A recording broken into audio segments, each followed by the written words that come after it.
Xbox isn't just sharing a few titles with PlayStation. It's honestly signaling a fundamental shift in strategy. We have news and we have the release date of Indiana Jones officially coming to PS5.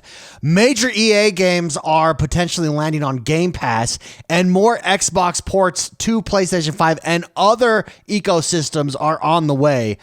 With that, Microsoft is positioning itself as not just an exclusive console rival, but a global platform for all players. I think that's the best way to say it. Game Pass and Xbox are now a global platform. You don't need a console. You can have a console if you like, but you don't need one. And this is going to enable them to become even more of a global platform than they already are. They're losing on that status to PlayStation this generation. That's just the reality. They've lost to Nintendo on it as well. I think going forward, they're making this adjustment so that going forward, they can be a true global platform.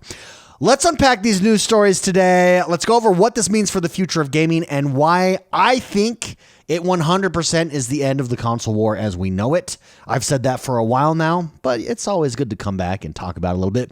Before we jump into it, though, don't forget to hit that like button and subscribe to this channel. My name is X1 the Gamer. We drop videos like this all the time right here on this channel. And let's do it. All right, the first news story here that we're going to go over is from The Verge. My main man, Tom Warren. For those of you that don't know, we link all of the news site, the stories that we go over in the description below. So make sure you go check them out and support them. Indiana Jones and the Great Circle arrives on PS5 in April.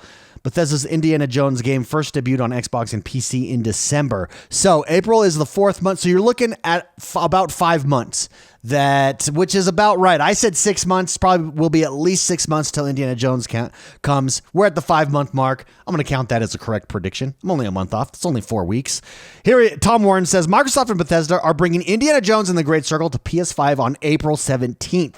The game first debuted on Xbox and PC on December 9th. With Microsoft promising a PS5 release this spring. April's right in the middle of spring. Bethesda is selling standard and premium versions of Indiana Jones and the Great Circle on PS5, and the premium version provides 2 days of early access starting on April 15th. Pre-orders begin today ahead of Indiana Jones' debut on PS5 next month. Now, it's going to be very interesting to see what these pre-order numbers are. How successful can Indiana Jones be on PlayStation 5? Here's the thing. If Indiana Jones is wildly successful, let's say it comes in a top 3 spot on PlayStation. Let's say it comes in the number 1 spot on PlayStation for the month of April, which I would be willing to bet it is. Is there a big release for anyone know? Is there a big release for PlayStation? I don't know. I don't know if there's a big release for PlayStation in April, but if it's number 1 on the PlayStation, that's huge. And it will speak to Xbox strategy, the Xbox strategy. What is that strategy, you ask? We've talked about it a lot here. The Xbox strategy is, hey, you're not on Game Pass yet. That's fine. You don't have to be. You can play Indiana Jones on your PlayStation 5. You can buy it from us.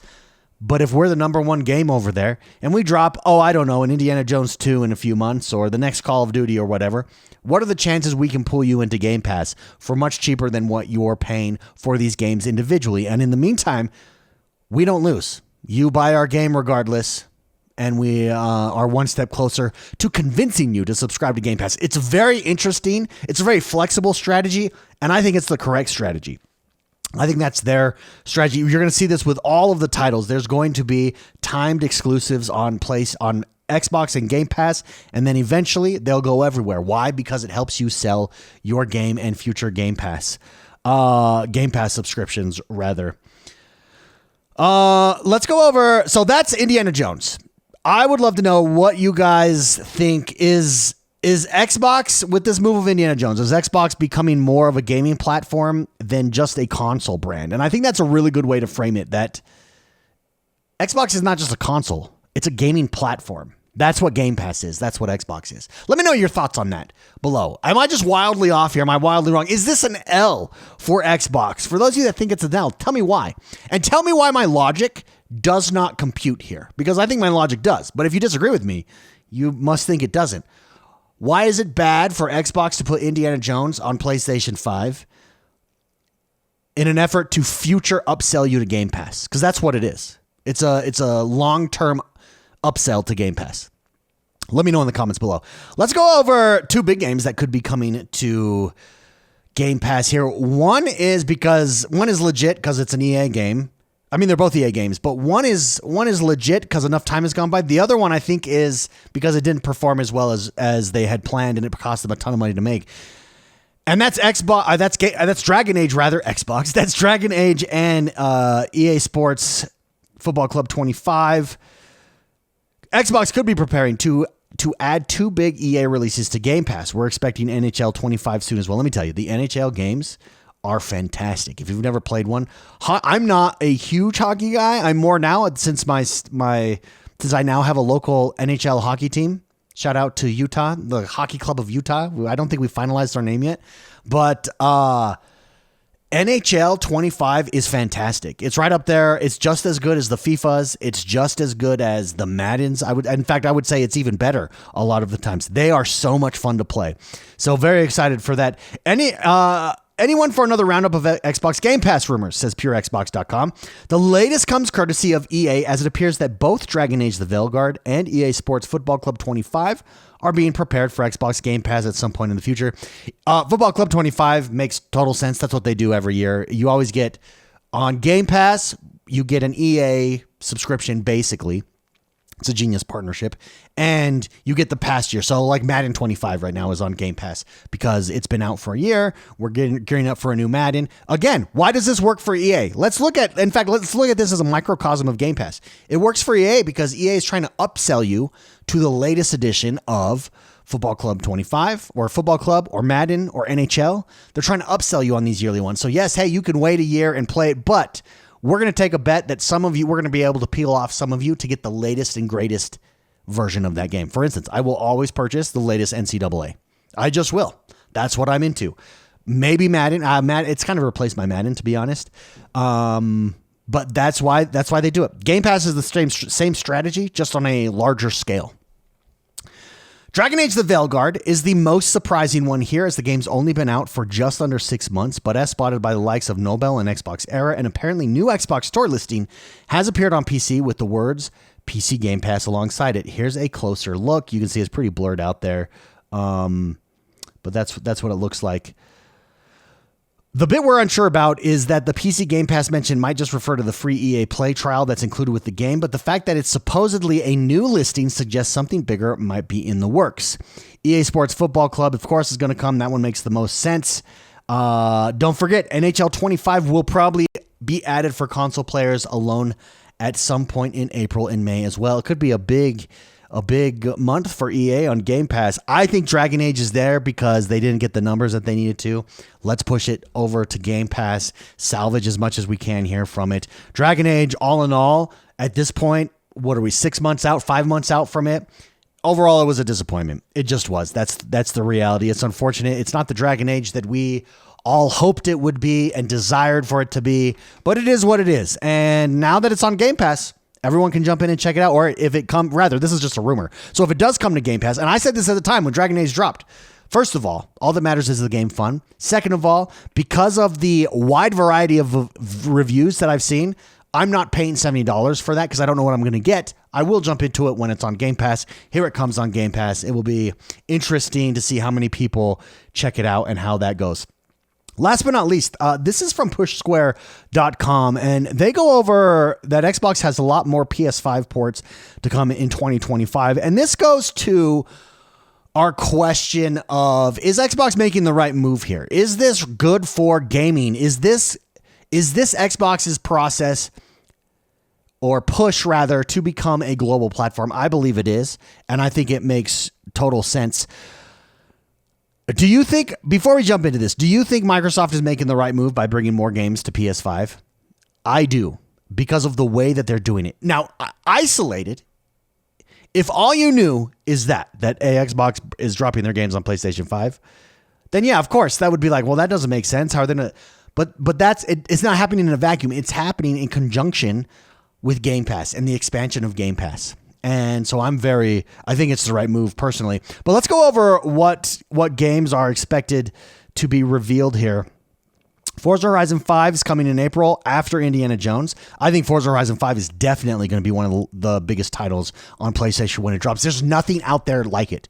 There's nothing else out there like it. So imagine this. April, Xbox could own the charts on PlayStation in April.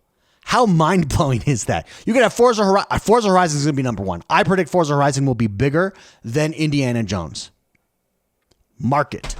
Write that down right now so we can come back to it. Let me know. Do you think the opposite? Because Indiana Jones could be bigger on the charts. It's a big IP. A lot of people know it. It's more of a worldwide brand. Indiana Jones. No, I think it's still Forza Horizon 5. There's nothing like Forza Horizon 5. It's got the shine. It's got the sex appeal. It's got the multiplayer aspects to it. I think it outperforms. I think it absolutely crushes it. So the following Xbox games have also suggested to be launching on PS5 this year. Let's go over them. Halo the Master Chief Collection. Makes sense. It's been out for a while. This is a big boy move, by the way. Bringing Halo Master Chief Collection over to PlayStation 5 is a big boy move. It says, hey, we're serious and we believe our games can pull you over into our Game Pass subscription. And Halo Master Chief Collection is a big one. Gears of War, another big one. These are two marquee franchises for Xbox. It would be like PlayStation putting God of War on Xbox in an effort to get you to subscribe to the PlayStation Pass. Do you think that they would be successful in doing that? Yeah, I do. It's that good of a game. These are these kind of marquee, huge titles. Senua's Saga. The first Senua's Saga, or the first Hellblade, rather, not Senua's Saga, but the first Hellblade dropped on PlayStation first. Many of us forget that. Senua's Saga Hellblade 2 is an Xbox first-party game, and it is going to drop. Rumor is that it's coming to PlayStation. Can that upsell people? Absolutely. That, I think, is a very core style game for PlayStation gamers. That's why the first Hellblade did so well. It's going to be interesting to watch the reviews as they come out. Hellblade got knocked by reviewers who gave the first Hellblade a 10 out of 10. They're PlayStation guys. When the second Hellblade came out, it literally is, I've played both of them. I beat Hellblade 2. I didn't beat Hellblade 1. I got like 90% of the way through. They literally are, or Hellblade 2 rather, is literally the same game with all quality of life improvements. So it's the same game, but better. You gave the original game 10 out of 10, and now they gave the second game like a 7 or a 6. And it's like, bro, it doesn't even make sense. It's the Xbox tax. It's because it was on Xbox. And last but not least, Microsoft Flight Simulator. I think each of those titles are big boy moves. I think each of those titles absolutely could pull over subscribers from PlayStation. Not even subscribers because you're not pulling subscribers from PlayStation. You're saying, hey, keep your PlayStation, but come subscribe to Game Pass. It can earn you subscribers to Game Pass. Absolutely. No question. Again, it's a really smart strategy. I like it. And it begs the question, if it's successful, this has to succeed, but let's assume that it's successful because I just don't see how it isn't going to be. How long before every major publisher goes fully multi-platform? So how long before they all go? How long till PlayStation goes fully multi-platform? Or do they at all? Or should they at all? I think the question is going to be how successful Xbox is with this. PlayStation kind of doesn't have to react right now because here's the thing though. Everybody is going fully multi-platform. Look at Square Enix. Square Enix has come out and said, we don't want to be single platform. It hurts us. It hurts our games. It hurts what we're trying to do. It hurts us when trying to expand our audience. They don't want to do that. They don't want to be tied in to those anymore. So it's just a matter of time. And yes, I think they should. I think Xbox is leading this generation in the same way they led the original Xbox and the Xbox 360 generation with things like Xbox Live, with Halo, with LAN parties. They really kind of pushed that forward. They pushed online gaming forward. And I think that's what they're doing here. They're pushing the walled garden. They're knocking it down. They're pushing Game Pass subscriptions. They're pushing multi-platform gaming forward. It's going to be interesting to see how it plays out. Let me know, guys, what you think. What do you agree with me with? What do you disagree with me on from this video? Let me know in the comments below. Have a great rest of your day. Don't forget to like and subscribe us, and we'll see you next time. Bye-bye.